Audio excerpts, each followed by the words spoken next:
ഹൃദയം യേശുവിൽ വിശ്രമിക്കട്ടെ. അതിലെ വെള്ളം ഇരച്ചു കലങ്ങിയാലും അതിൻ്റെ കോപം കൊണ്ട് പർവ്വതങ്ങൾ കുലുങ്ങിയാലും നാം ഭയപ്പെടുകയില്ല. ഒരു നദിയുണ്ട്, അതിൻ്റെ തോടുകൾ ദൈവനഗരത്തെ, അത്യുന്നതന്റെ വിശുദ്ധ നിവാസത്തെ തന്നെ സന്തോഷിപ്പിക്കുന്നു. സങ്കീർത്തനങ്ങൾ 46:3-4 വാക്യങ്ങൾ. എന്തുകൊണ്ടാണ് ചിലർ എപ്പോഴും കോപിച്ച് അലറുകയും കഠിനമായ അമർഷം കാണിക്കുകയും ചെയ്യുന്നത് എന്ന് നാം അത്ഭുതപ്പെട്ടേക്കാം. അലറുന്നവർ കലക്കമുള്ളവരാണ് എന്ന് മുകളിൽ ഉദ്ധരിച്ചിരിക്കുന്ന വാക്യത്തിൽ നിന്ന് മനസ്സിലാക്കാം.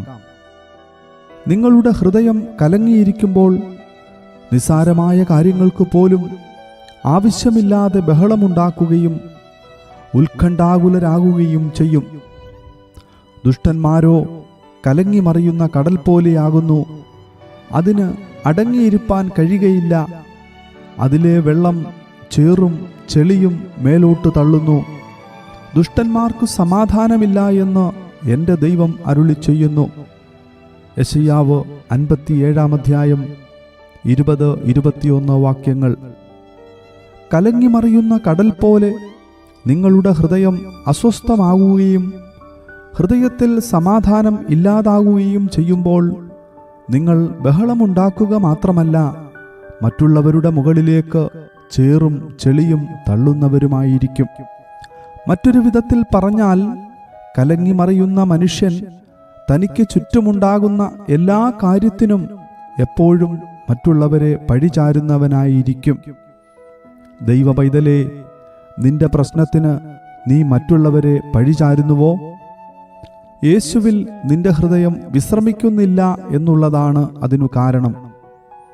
സൗമ്യതയുള്ളവർ ഭൂമിയെ കൈവശമാക്കും, സമാധാന സമൃദ്ധിയിൽ അവർ ആനന്ദിക്കും എന്ന് 37-ാം സങ്കീർത്തനം 11-ാം വാക്യത്തിൽ വായിക്കുന്നു. സൗമ്യതയുള്ള വ്യക്തി എന്തു പ്രശ്നവും പരീക്ഷയും നേരിട്ടാലും സമാധാനവും സ്വസ്ഥതയും ഉള്ളവൻ ആയിരിക്കും. ജീവിതത്തിലെ പരീക്ഷകളെയും കലക്കങ്ങളെയും എങ്ങനെയാണ് നിങ്ങൾ അഭിമുഖീകരിക്കുന്നത്? നിങ്ങൾ നേരിടുന്ന പ്രശ്നങ്ങൾക്ക് പലപ്പോഴും മറ്റുള്ളവരെ കുറ്റം പറയുകയാണോ? നിസ്സാര കാര്യങ്ങൾക്ക് നിങ്ങൾ കലങ്ങുന്നുവോ? പ്രശ്നത്തിൻ്റെ ആസ്ഥാനം ഹൃദയത്തിലെ പ്രശ്നമാണ് എന്ന ചൊല്ല് സത്യമാണ്. നമ്മുടെ ഹൃദയം പരിശുദ്ധാത്മാവിൽ സന്തോഷിച്ച് ദൈവത്തിൽ ആയിരിക്കുമ്പോൾ എല്ലാ കാര്യങ്ങളും യഥോചിതം യോജിച്ചിരിക്കും.